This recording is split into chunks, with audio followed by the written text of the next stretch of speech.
Hello and welcome back to Property Matters on Dublin South FM and on iPropertyRadio with myself, Carol Tallon. You can contact us on social media at iPropertyRadio or email hello@iPropertyRadio.com. Joining us this week is a returning guest, Ali Harvey, founder of the Collaborative Town Centre Health Check Programme within the Heritage Council. And we've spoken to Ali before in the context of urban regeneration, rural regeneration, and of course, placemaking in the broadest sense, where we're really communicating with the community. Ali, you're very welcome. Thank you for joining us today. Hi, great to be back. Ali, you and I overlap on so many topics, particularly around placemaking. And I think, at the heart of all, planning, construction, real estate conversations are the communities. And sometimes that's not, I suppose, represented enough. So you might just talk people through what is, I mentioned you're the founder of the Collaborative Town Centre Health Check Programme within the Heritage Council. You might just explain what that programme is and why it's important. Okay, so the programme really, I suppose, business leaders started to come to me in 2016. The first person to come to me was Tara Buckley from RG Data, and we met at a conference actually, and she said, Ali, can you help with the town centres? We really need some help. And I suppose my background, I was in the private sector for 9 years. So I kind of was thinking, well, okay, well, if the private sector and the business leaders need help, like it's obviously true, do you know what I mean? So I kind of just set about trying to set up a program that would help town centres, historic town centres. But in that first year, I didn't actually have any budget. So then I started to approach the universities, the academics, the ITs, now the TUs, whatever. So, and asked those people to work with me, and then created a 15-step methodology. So that's our phase one baseline methodology, 15 steps. So all the towns, use the same methodology, which means that we are able to compare and contrast the results.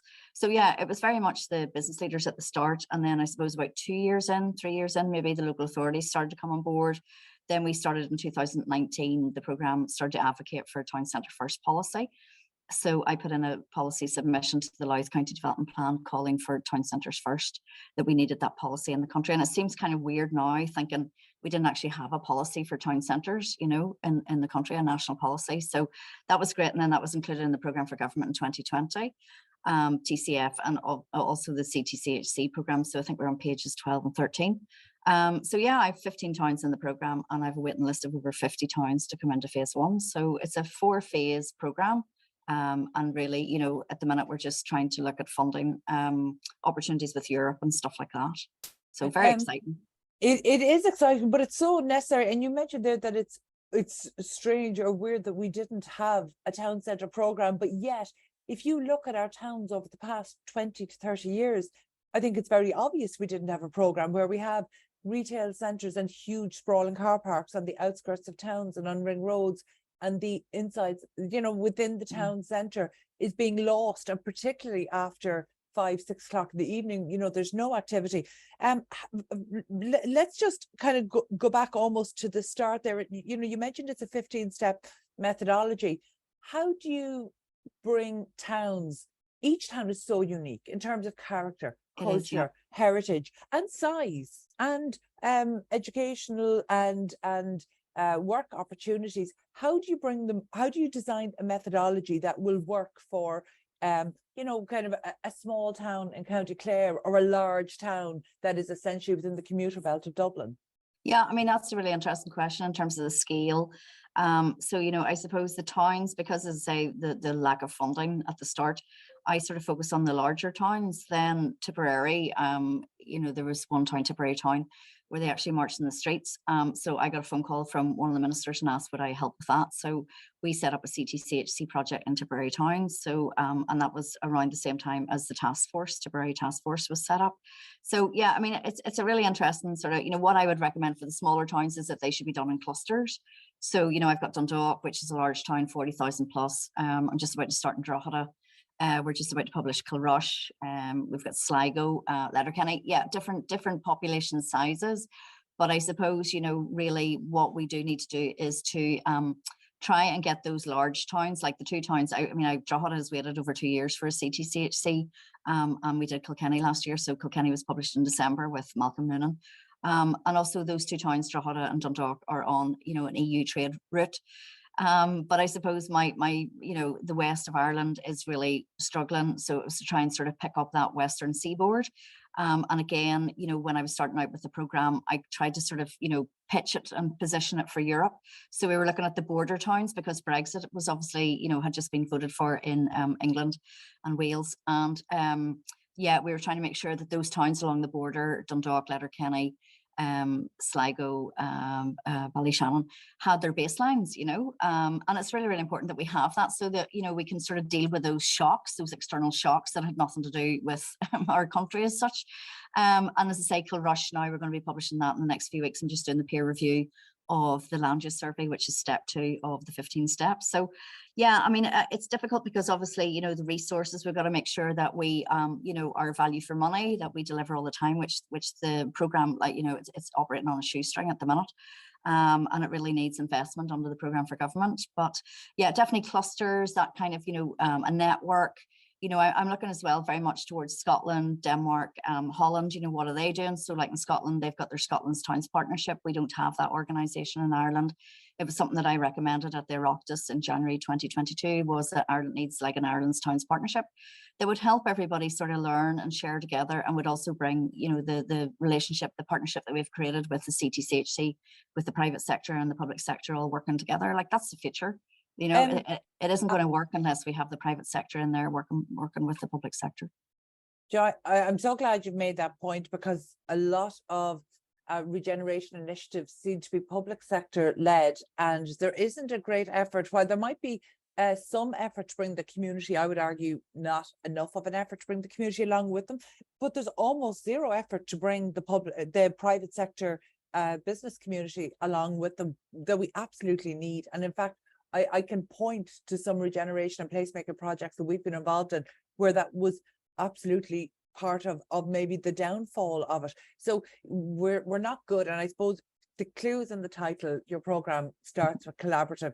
So the clue is in the title. It is about collaboration. But I think in practice, we haven't been very good at it. I think we're very good in placemaking at saying all the right buzzwords, doing the nice program releases, doing the nice brochures. But actually, when it comes down to the nitty-gritty of working together, I don't think we've cracked that between the public and private sector at all. And I say that as somebody who's been involved in it for a decade and a half. I think it's something we do quite poorly. You mentioned Scotland Towns Partners. Sorry, I'm not familiar with that. What Scotland's is that? Towns Partnership, yeah. Yeah. It's actually run by an Irish guy. So yeah, I mean, we've a great sort of, another thing that I've set up is an Irish Towns Diaspora Network to try and identify the Irish people, good, great Irish people who are working abroad, who we can sort of, again, piggyback off. So yeah, I'd agree with you, in terms of the private sector. I mean, I have 2 dissertations, going back, whatever, to my undergrad and postgrad days, looking at how you do regeneration and how you do empowerment and partnership. So I would agree with you. I mean, I think the opportunity, the exciting thing for me is trying to create those partnerships, where you get value and you add value, and you're trying to create a richness to the system. I mean, it's about process. It's not about sort of getting from A to B as quickly as you can. It's getting to A to B, building and creating capacity and knowledge, and sharing knowledge, and making sure that whatever public spending, whatever monies that you're spending from the public purse have value. I mean, my background's economics. There's absolutely no way we should be spending money unless it's of value. So it's about value for money, VFM. And it sounds good when you talk about creating partnerships, and I think anybody who's done that successfully knows it's challenging. But it's challenging when you're creating partnerships from the ground up. But actually, in a lot of these areas, it's much more complicated than from the ground up, because actually there's a history to it. There has been maybe decades of breaches of trust between, whether it's the policymakers, the placemaking side, the public sector, or the private sector. And we see it across mistrust across the industry, mistrust in our planning process. And so actually starting from scratch is difficult, but it would be easier than starting from a place where there's been poor placemaking, where there's been failed promises, where there's been failed very much delivery. So. Yeah, Carol, I mean, like those sort of damaged relationships, I'm thinking of Tipperary Town, where they marched in the streets, 5,000 people, and then I got a phone call asking would I help, and I'm still working with Tipperary, haven't left them. I'm very fond of the civic and business leaders down there. And I mean, I suppose as well, it's about getting people like myself and others, people who care, on who want to do the hard slog. And I mean, you know, sort of rebuilding communities or helping communities, supporting communities, and that includes the business leaders. It's not easy, you know, so I mean, it's not going to happen overnight. And yes, there are some towns that are, as I say, good to go. You know, it's really, really important that those towns realize that they need to come together, that those leaders, you know, you need to find young people that will be leaders in the future to try and be sustainable. Part of my belief about sustainability is that we must bring on young people. So, I mean, that's one of the core things of the programme, which actually was a necessity at the start due to a lack of funding, but is now part of our USP because we work with the students and they're telling us what they want. Young people, you know, they're saying they don't want a car, they want to live in town centres, they want to be able to walk everywhere. And that gives me hope, you know, but yeah, definitely it's not easy. And I think sometimes maybe policymakers don't actually understand because they're not in the trenches with us. You know, and that's always been, as I say, going back to my postgrad days, community empowerment takes time, and to me it's a craft. You know, you have to sit down and listen. And it's funny because one of the ministers asked me, you know, what do you do when you go into a town? And I said I would spend the first 3 months listening to people, listening. You know, what do you need? How can I help you? And not telling people what to do, but just sitting. And also part of that involves maybe sitting with somebody who's very upset, who, you know, has had a very bad experience with planning. And it's all about trying to sort of make sure that we can get over that, that they're given a voice, that they can sort of lance that boil and get on, and we can help them. I can help them move on. But I mean, that is fundamental. You have to be realistic. There are problems there in the past that need to be addressed. One of the things that I do with the projects that, you know, I set up, we, you know, I made sure that we have a rotating chair. So when we have a steering group every month, it's a different chair. And that really helps with the team spirit, you know. So we would have the credit unions, we'd have the Leo office. You know, if we're lucky enough to have a bid in the town, it would be the manager of the bid. And then as well, Carol, you know, and then I suppose it goes back to when we were all at school playing in teams, you know, if we're lucky enough to play a lot of sports, it's, you know, I insist that we all go for lunch afterwards, you know, so there's a team lunch. But as I say, it's a rotating chair. So it's interesting because even with Tipperary, they sort of said to me, are you going to come in and sort of chair this? And I was like, no, I'm going to come in and facilitate and do capacity building. And every time we meet, there will be somebody else will be enabled to have a voice at this table. You know, I love that you've prioritized listening because it is such I think maybe it's one of the tokenistic elements of some of our regulatory public consultation or statutory public consultation. And I remember a number of years ago when I was doing some research around this and trying to, I suppose, find innovative ways that we could use technology to engage communities.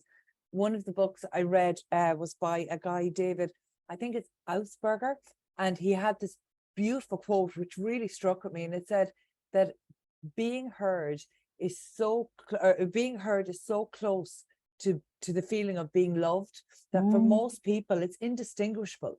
So actually, if you can really make people feel like they've been heard, they feel like they've been loved. And that sounds like a stretch in placemaking, but actually it's that the feelings are so close, they're indistinguishable to most people. Well, it is. I mean, empowerment to me is it's a psychological thing, right? So what you're trying to do is psychologically empower people. You can empower by financial education as well. I mean, there's different theories of empowerment. As I say, going back to my postgrad days, that was my postgrad dissertation, looked at Sherry Arnstein's ladder of participation.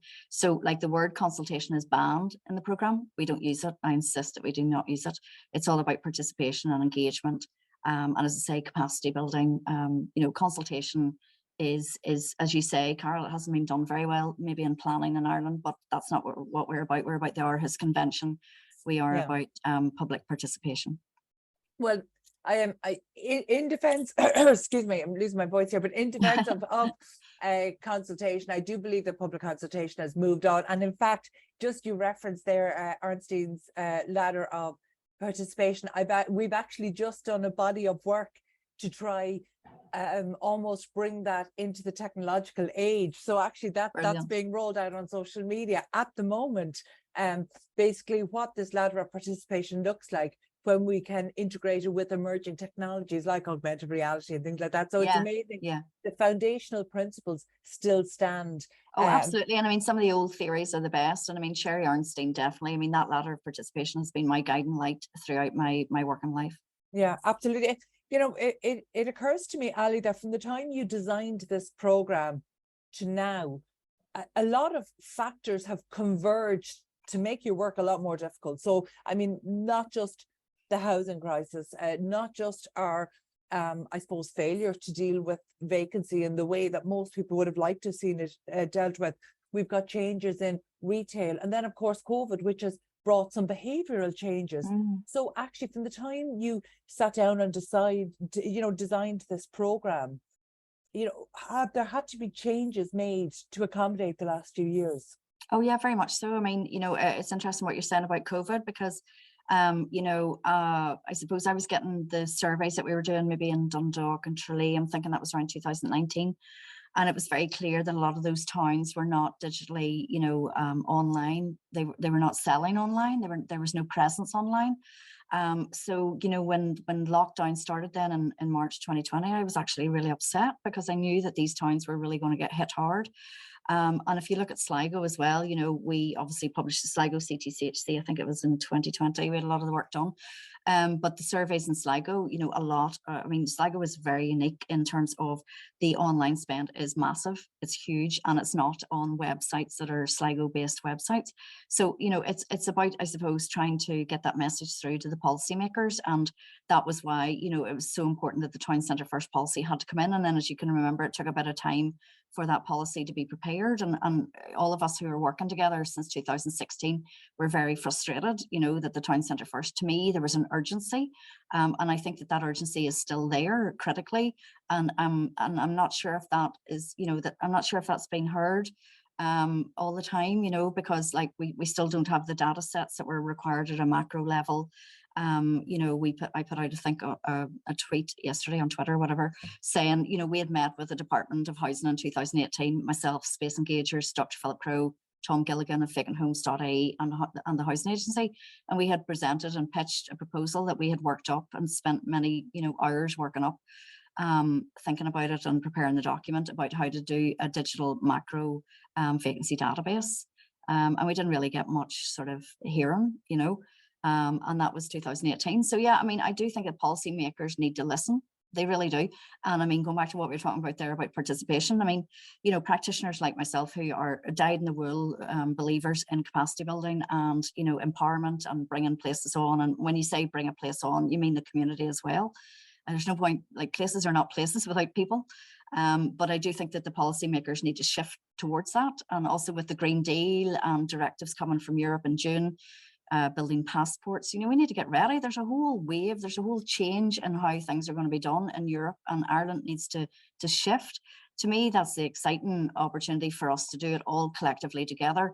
But I suppose what I would really say, and I was saying this, to UCD recently as well, that I just wish that policymakers would listen to practitioners who are trying their hardest to get on board with this European cultural shift, the move towards the new European Bauhaus, all of those things that to me are just really, really exciting. Ali, if the policymakers aren't listening to the practitioners and they're not listening to the community, how are they shaping policy? Well, I just think that maybe, the ecosystem needs to be richer. Okay. So, I'm looking at it, my background's economics, so I'm kind of looking at it in a strategic way. So you're looking at, other countries, what do they have? Scotland's got 40 business improvement districts. Okay. Like we've got 3 town centre bids in this country. We've got Drogheda, Dundalk and Sligo, and then we've got Dublin Town, which is a city bid. And then I believe there's a bid out in Sandyford Business Park. So, if you're talking about historic town cores, we've got 3, right? Also, Scotland's got Scotland's Towns Partnership, which we already said we don't have in Ireland, okay? So we don't have the 40 bids, even though we've had legislation in the country since 2006. So, we need a strategy for bids. We need to look at the Dutch model, that they're actually moving ahead. They've now got community improvement districts, which, going back to what we were saying, it's not just about businesses, it's bringing the communities in as well. And that to me would speak to a more sort of holistic approach where you're trying to get people back into your town centres. So it's commercial, retail, it's civic, it's residential, it's everything together. So yeah, the Dutch with their community improvement districts. Also data. Where are you without the data? Like, we really do need to play catch up and create those dashboards. The European Commission's Eurocities initiative is really pushing digital dashboards. It's something that the CTCHC programme has been advocating for several years. You know, they still don't exist. The beauty of the digital and getting all that sort of information so that the community can look at the data and have the data, and the business leaders, it's something that I fundamentally believe in and have been talking about again. You know, it's about the democratization of data. We have to get that data out there. And when we create the data, so the data that we have in the CTCHC program is primary data. We have created it by doing the surveys and doing the mapping with the business leaders and the community leaders walking with us, walking around the towns, doing that mapping. We don't charge for our data. We're trying to add value to our systems and to our decision making. And that's a fundamental, that it is about the democratization of data. I agree with you absolutely that we need to know the information before we can act on it. But I suppose I'm conscious that you're doing this across such a range of towns. So, you know, maybe just before we wrap up, we might just kind of get specific about one particular area. So you mentioned that you've a report due to issue on Kilrush. Is that right? Yes, that's right. Yeah. Okay, so that's a place where I think most people, you know, who have visited there, you know, over the last number of years will be quite shocked. You know, there's a very obvious level of dereliction in the town and vacancy, which is a shame. And I used to live in Listowel, so we would get the ferry across to Killimer and come up through Kilkee and Kilrush. And Kilrush has some of the most beautiful traditional shop fronts. You know, it's a very Instagrammable town. And unfortunately, most of them are empty. You know, you're seeing the occasional new bakery or coffee shop or something like that. But in terms of a thriving town centre, like what kind of specifics were you able to uncover there? Well, I mean, obviously it's trying to get that baseline. Okay, so phase 1 of the CTCHC program is to create that baseline with the 15 steps. And then phase 2 is looking at, you know, the building condition. So I have a methodology which we're just about to pilot in Tipperary. So yeah, going back to Kilrush, absolutely beautiful, such a pretty town. But I mean, you would know with the market square, maybe, you know, it's been taken over by cars. I mean, a lot of our towns, particularly historic cores, were designed and built, and the form and fabric was created before cars. Okay, so I think we need to sort of get back to that thinking. And those places, you know, are shared spaces. Historic shared spaces, you know, so again, the car wasn't there. You know, you've got your sort of laneways and slips and things like that. So yeah, I mean, I do think, you know, the market house in the middle of Kilrush, we need to have some kind of flagship project where that public space is designed to the best of our ability. Okay, so it really is about design, urban design, and making sure that those buildings, you know, we can't, one of the things for me, the frustration is you know, there's been a lot of public realm improvements, and you sort of think, okay, are we just going to keep doing the public realm and not look at the buildings? I mean, it's all one. It should be, you know, that to me, again, going back to the sort of crafting of our town centres, you know, it's like an art. Okay, and we need to get back to that. We need to get back to the creativity, and talking to the civic leaders, the business leaders, about the stories of the families that were in the building, so we can understand the cultural significance. Again, I think, you know, we did a visual a few years ago about the data gaps, sorry, the macro gaps, right, at a national level. So, you know, obviously there's not enough information on vacancy. A lot of the times we can't identify who the owners are, but fundamentally the cultural significance of those buildings, of those streets, of those places, of those historic town cores, we have lost that story. We've lost that connection. And I think during lockdown, a lot of people reconnected because they were sort of slowing down. They were walking around their towns. There was no cars, as many as there would be, because people weren't commuting anymore. So people did reconnect with their built heritage. And with those small towns in a way that, again, you were asking me earlier, I mean, that to me is one of the opportunities of the lockdown. So the lockdown hasn't all been negative. People have definitely felt, you know, I suppose it was maybe a psychological thing as well, that people wanted to reconnect with their place. But also, which was really lovely for me, was that the diaspora then started to get in touch as well, you know, because they wanted to get in touch, or, you know, reconnect with their places. So yeah, it's all been very, very good. And Kilrush, definitely, that's the first step. They're delighted. They were saying it was the best project that they'd worked on last year, was the CTCHC. Clare County Council as well have been an enormous support. And it's really just trying to harness what we've learned and how do we take them on then through to phase 2. Are there examples of towns, small rural towns in Ireland, or you know, ones that maybe previously would have been market towns, that are really thriving? Do we have any examples of towns that are doing this well? Yeah, well, I mean, Dundalk with their business improvement district, Martin McElliott has been working, really earnestly and diligently up there all through lockdown. So, I mean, Dundalk has definitely, it's been on some journey because, when I met Martin, I think I was introducing him to the planners and the local authority. It was, again, making those connections. I think a lot of the stuff is about connections, right? Which, Irish people are very, very good at. And again, one of the things I would love to see is like a minister for networks, where everybody can be sort of networked. There's another town then, Feathered and Tipperary, which I was working with the Irish World Towns Network, which I set up a few years back before the CTCHC.